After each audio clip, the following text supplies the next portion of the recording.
Hello friends, एक बार फिर आप सभी का स्टडी अड्डा ऑनलाइन क्लासेज में बहुत बहुत स्वागत है। अपन टेस्ट सीरीज डिस्कस कर रहे थे। अब तक अपन ने 98 क्वेश्चन डिस्कस कर लिए थे, तो उससे आगे अपन कंटिन्यू करेंगे। तो अगर आप स्टडी अड्डा ऑनलाइन क्लासेज के इस यूट्यूब चैनल पर नए हो तो जल्दी से एक बार चैनल को सब्सक्राइब कर लीजिए। अपने सभी दोस्तों के साथ अधिक से अधिक इस वीडियो का लिंक जरूर शेयर करिएगा।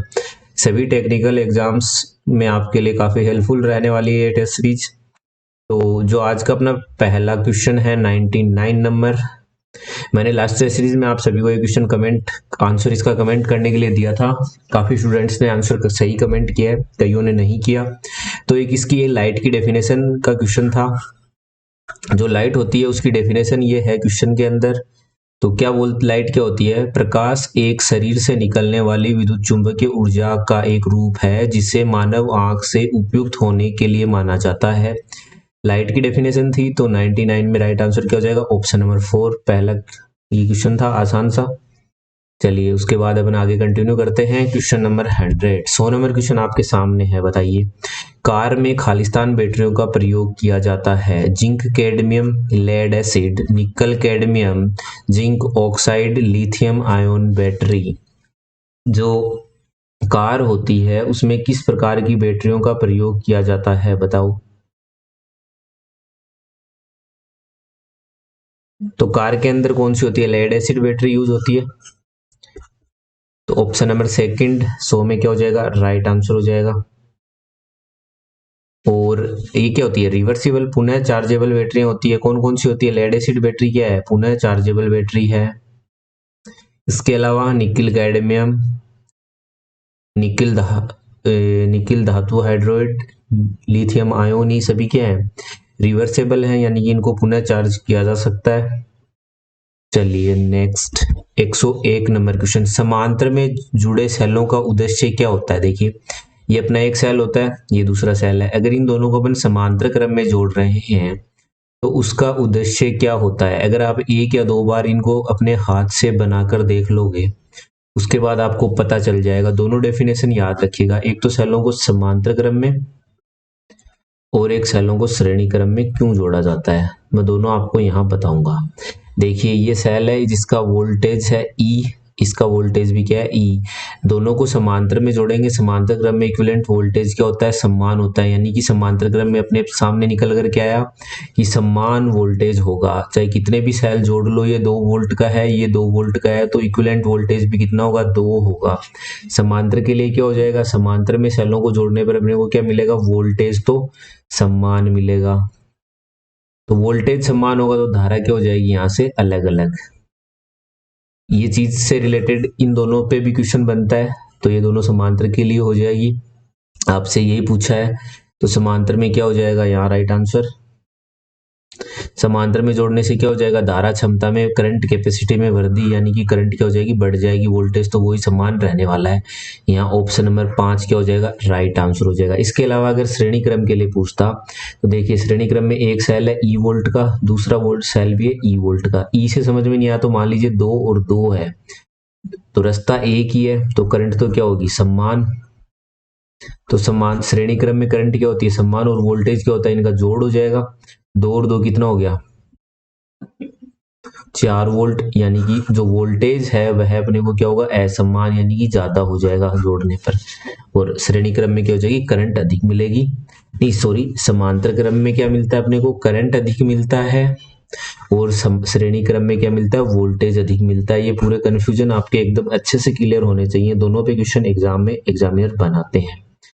और आप में से कोई रेजिस्टेंस के लिए बताएगा इस कंडीशन में कि समांतर क्रम में सेलों को जोड़ने पर रेजिस्टेंस पर क्या प्रभाव पड़ेगा और श्रेणी क्रम में जोड़ने पर रेजिस्टेंस पे क्या प्रभाव पड़ेगा। वैसे मैं क्वेश्चन आपको आगे करवाऊंगा, बट देखते हैं कौन एकदम सही जवाब देता है। चलिए नेक्स्ट 102 नंबर। जो इल्यूमिनेशन है उसकी यूनिट क्या होती है? कैंडला, ल्यूमेन, लक्स, फ्लक्स, इनमें से कोई नहीं। प्रदीप्ति, प्रदीपन की इकाई क्या होती है? तो सबसे पहले प्रदीपन का फॉर्मूला क्या होता है? दीप्त फ्लक्स, दीप्त फ्लक्स बट्टा क्या होता है? क्षेत्रफल। यही तो होता है प्रदीपन का formula.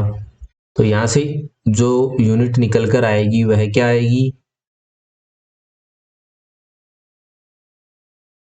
Lakhs. Option number third important है, आसान क्वेश्चन है, बट एग्जाम में आता है इस टाइप का क्वेश्चन। नेक्स्ट 103 नंबर क्वेश्चन, एक प्रकार की विद्युत बैटरी जिसे चार्ज किया जा सकता है, जिसे एक लोड में डिस्चार्ज किया जा सकता है और फिर कई बार रिचार्ज किया जा सकता है, उसे क्या कहा जाता है। यानी कि क्या बोल रहा है, एक ऐसी बैटरी है जिसको अपन डिस्चार्ज कर सकते हैं किसी लोड के साथ, उसके बाद उसे वापस रिचार्ज कर सकते हैं, यह कई बार किया जा सकता है, नहीं चार्जिंग डिस्चार्जिंग चार्जिंग डिस्चार्जिंग, इस प्रकार की बैटरी होती है वो कौन सी होती है। तो पहला ऑप्शन क्या है, रिवर्सिबल बैटरी सही है, सेकेंडरी सेल, प्राथमिक सेल, शुष्क सेल, और एक और दो दोनों। देखिए प्राथमिक सेल कौन से होते हैं, जो एक बार डिस हो जाते हैं तो उसके बाद उन्हें वापस रिचार्ज नहीं किया जा सकता, तो ये तो होगा नहीं।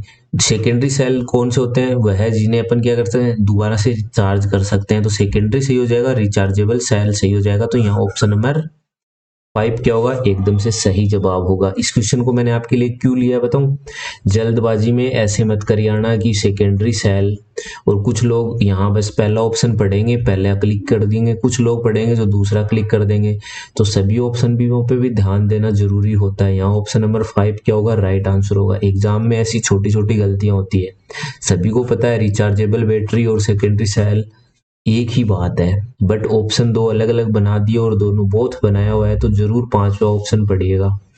तो 103 नंबर में राइट आंसर क्या हो जाएगा, ऑप्शन नंबर 5। चलिए उसके बाद 103 नंबर क्वेश्चन हो गया अपना। 104 नंबर क्वेश्चन बताइए, चमक खालिस्तान कम हो जाती है।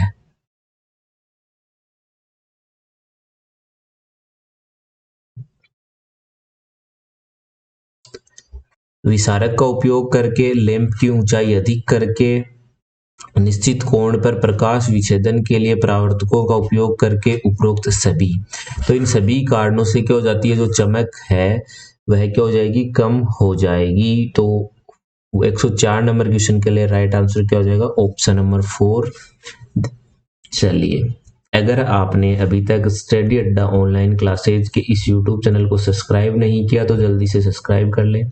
इस तरीके की अपन टोटल 1000 से अधिक इलेक्ट्रिकल और 500 के लगभग इलेक्ट्रॉनिक्स के क्वेश्चंस की टेस्ट सीरीज करेंगे। ज़्यादा भी क्वेश्चन हो सकते हैं, आप सभी के रिस्पॉन्स पर डिपेंड करेगा, और बीच बीच में बड़ी मेगा टेस्ट सीरीज भी करेंगे। तो सभी अपने दोस्तों के साथ अधिक से अधिक इस वीडियो का लिंक जरूर शेयर करें। चलिए नेक्स्ट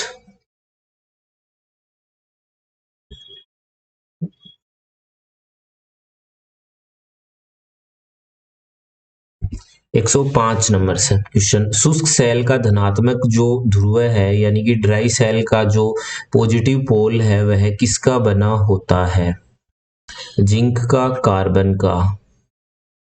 बताइए किसका बना होता है ड्राई सेल का।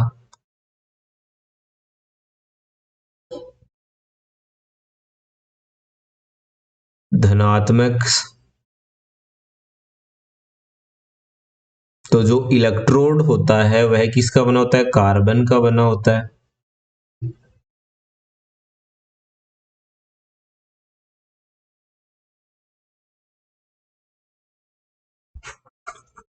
ऑप्शन नंबर सेकंड 105 में क्या हो जाएगा, राइट आंसर हो जाएगा। तो ये क्या होता है, कार्बन का क्या बना होता है, इलेक्ट्रोड बना होता है। ठीक, कई बार आपसे पूछ लेगा कैथोड किसका बना होता है, कैथोड किसका बना होता है शुष्क सेल के अंदर। जिंक का जो बाहर का पात्र होता है वो क्या होता है, किसका कार्य करता है, कैथोड का करता है, और बीच में क्या लगा होता है, कार्बन की एक रोड लगी होती है, वह क्या काम करता है, इलेक्ट्रोड का कार्य करता है।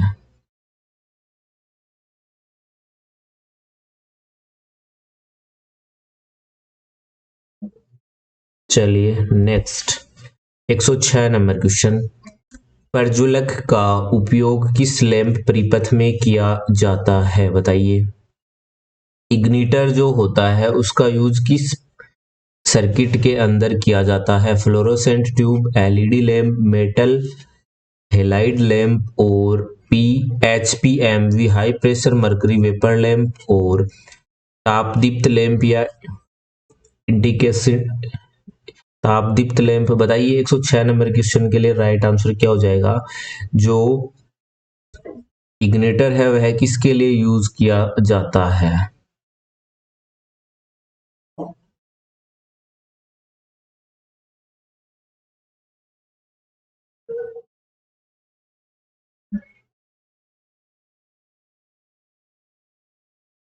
जो मेटल हेलोइड लैंप है उसे यूज करने के लिए अपन क्या करते हैं, इग्निटर का यूज करते हैं। तो 106 नंबर के लिए राइट आंसर क्या हो जाएगा, ऑप्शन नंबर थर्ड। इंपॉर्टेंट है, नहीं पढ़ा तो पढ़ लीजिएगा एक बार, इसका वर्किंग प्रिंसिपल जरूर, लेटेस्ट ये क्वेश्चन आजकल एग्जाम में आ रहा है।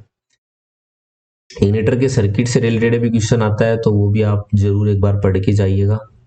107 नंबर क्वेश्चन, प्रकाश स्तर को मापने के लिए प्रयोग किए जाने वाले उपकरण को क्या कहा जाता है, बताइए। जो लाइटिंग का स्तर है उसे मापने के लिए, मेजर करने के लिए, इल्यूमिनेशन लेवल को मेजर करने के लिए जो इंस्ट्रूमेंट यूज किया जाता है उसे क्या बोला जाता है। वाट मीटर से अपन क्या मापते हैं, पावर, विकिरण पायरोमीटर, लक्स मीटर या वायुगेमापी और विस्गेज, बताइए।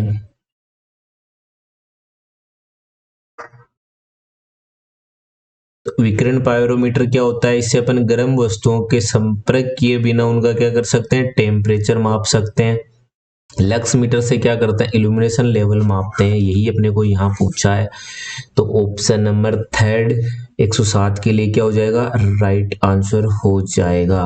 और वायुगेमापी वायु का प्रेशर, वायु की गति यानी कि वो मापने के काम आती है, आप सभी जानते हो। और विस गेज किस काम आता है, कई बार ये भी पूछ ले तो क्या करोगे, सयांता को मापने के लिए अपन इसका क्या करते हैं, यूज करते हैं, सयांता याद रखिएगा। चलिए next 108 number question, 16 ampere fuse शाखा सर्किट पर एक उपकरण की अधिकतम अनुच्छेद वाट क्षमता क्या है, बताइए। ये क्वेश्चन मैं आप सभी को देता हूँ, इस क्वेश्चन का राइट आंसर आप कमेंट करके बताओगे। 108 नंबर क्वेश्चन का राइट आंसर क्या होगा, डिटेल में इस क्वेश्चन को नेक्स्ट सीरीज के अंदर करेंगे, कंटिन्यू आगे वाली जो अपनी टेस्ट सीरीज है उसके अंदर, तो बता दीजिए। नेक्स्ट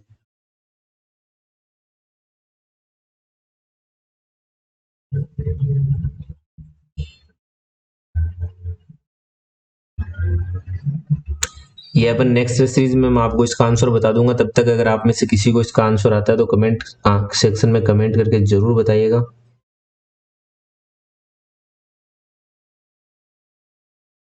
तो चलिए आज के लिए बस इतना ही, कमेंट करके जरूर बताइएगा क्वेश्चंस अब तक अपन 108 कर लिए कैसे लगे। और अगर आप स्टडी अड्डा ऑनलाइन क्लासेज के यूट्यूब चैनल पर नए हो तो जल्दी से चैनल को सब्सक्राइब कर लें, अपने दोस्तों के साथ अधिक से अधिक शेयर जरूर करें। चलिए कंटिन्यू मिलेंगे नेक्स्ट सीरीज में, तब तक आप सभी इस क्वेश्चन का आंसर कमेंट करके बताइएगा। और धन्यवाद दोस्तों।